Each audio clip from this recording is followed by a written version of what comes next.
పిత పుత్ర పవిత్ర ఆత్మనామమున ఆమేన్. ప్రియ స్నేహితులారా, మీ అందరికీ దేవుని యొక్క ఆశీస్సులను తెలియజేస్తూ ఈనాడు తల్లి శ్రీ శుభమల్లందరినీ కూడా దివ్యబలి పూజ పట్టణాల ధ్యానాంశానికి ప్రేమతో ఆహ్వానిస్తూ ఉంది. విలాప గ్రంథం 2వ అధ్యాయం 2వ వచనం మరియు 10వ వచనం నుండి 14వ వచనం వరకు మరియు 18, 19 వచనములు. ఈనాటి వాక్యాన్ని భక్తి శ్రద్ధలతో ధ్యానించుదాం. దేవుని న్యాయం మరియు మనిషి పాపం. విలాప వాక్యంలో 2వ అధ్యాయంలో యెరూషలేము ఎదుర్కొన్న ఘోరమైన విధ్వంసం గూర్చి ప్రవక్త యిర్మీయా హృదయ వేదనతో విలపిస్తూ ఉన్నాడు.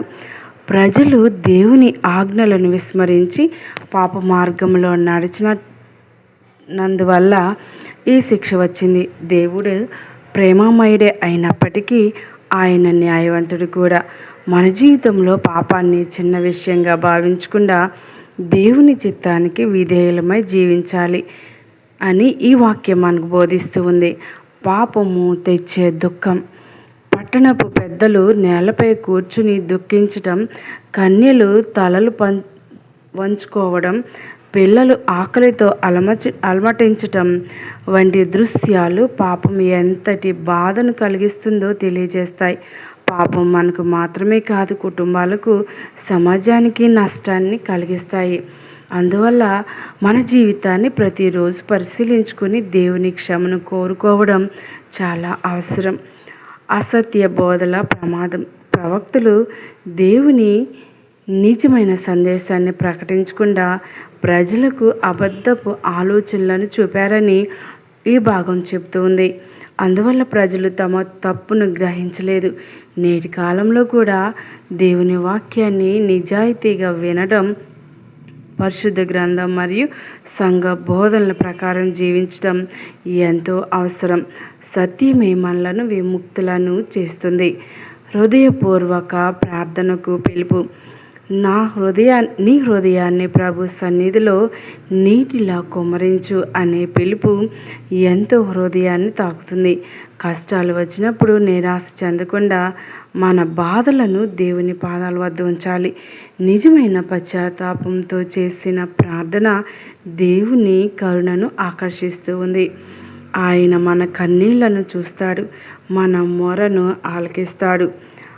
ఈనాటి మొదటి పట్టణంలో యొక్క ఆత్మీయ పాఠం ఏమిటి అని ధ్యానిస్తే, ప్రియ దేవుని బిడ్డలారా, ప్రభు మనతో మాట్లాడుతూ ఉన్నాడు.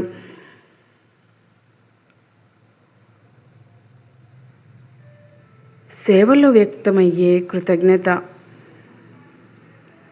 యేసు ఈనాడు మనలందరినీ కూడా ప్రేమతో ఆహ్వానిస్తూ ఆత్మీయ పాఠాలు.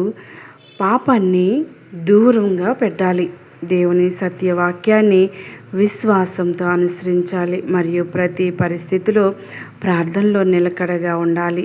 కన్నీళ్లతో దేవుని వైపు తిరిగి హృదయాన్ని ఆయన ఎప్పుడూ తృణీకరించడు. మన జీవితాన్ని దేవునికి సమర్పించి ఆయన కరుణలో నూతన ఆశతో ముందుకు సాగాలి. సువార్త పఠనం. మత్తయి సువార్త 8వ అధ్యాయం 5వ వచనం నుండి 17వ వచనం వరకు ధ్యానించుదాం. విశ్వాసమే దేవుని హృదయాన్ని కదిలిస్తుంది. ఈ సువార్తలో రోమా శాతాధిపతి తన సేవకుని స్వస్థపరచమని యేసు వద్దకు వస్తాడు. అతడు యూదుడు కాకపోయినా యేసు అధికారంపై అచంచలమైన విశ్వాసాన్ని ప్రదర్శించాడు. ప్రభువా, మీరు నా ఇంటికి రావడానికి నేను యోగ్యుడను కాను. ఒక్క మాట చెప్పండి, నా సేవకుడు స్వస్థపడతాడు అని అతని మాటలు గొప్ప వినయాన్ని, దృఢమైన విశ్వాసాన్ని వ్యక్తపరుస్తాయి. దేవుడు మన హోదాను కాదు, మన విశ్వాసాన్ని చూస్తాడు. వినయం విశ్వాసానికి అలంకారం. శతాధిపతి తన అధికారాన్ని గొప్పగా చెప్పుకోలేదు, తన అర్హతను ఒప్పుకున్నాడు. నిజమైన అనర్హతను ఒప్పుకున్నాడు. నిజమైన విశ్వాసం ఎల్లప్పుడూ వినయంతో కలిసి ఉంటుంది. దేవుని సన్నిధికి వచ్చినప్పుడు మన అహంకారాన్ని విడిచిపెట్టి ఆయన కృపపైనే ఆధారపడాలి. వినయవంతులను దేవుడు ఎప్పుడు ఉన్నతపరుస్తాడు. యేసు వాక్యానికి అపారమైన శక్తి ఉంది. యేసు కేవలం ఒక మాట పలకగానే శతాధిపతి సేవకుడు స్వస్థత పొందాడు. ఇది యేసు వాక్యానికి ఉన్న దైవిక అధికారాన్ని తెలియజేస్తుంది. అదే వాక్యం నేడు కూడా మన గా గాయపడిన హృదయాలను, విరిగిన కుటుంబాలను, బలహీనమైన విశ్వాసాన్ని స్వస్థపరచగలడు. మనం ఆ విశ్వాసాన్ని వాక్యంతో స్వీకరించాలి. అందరికీ తెరవబడిన రక్షణ. యేసు తూర్పు పడమరల నుండి అనేకులు వచ్చి దేవుని రాజ్యంలో స్థానం పొందుతారని చెప్పాడు.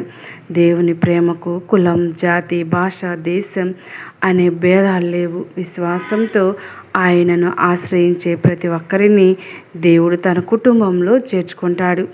మనము ఎవరిని తక్కువగా చూడకుండా ప్రేమతో స్వీకరించాలి. సేవలో వ్యక్తమయ్యే కృతజ్ఞత. యేసు పేతురు అత్తను స్వస్థపరిచిన వెంటనే ఆమె లేచి ఆయనకు సేవ చేసింది.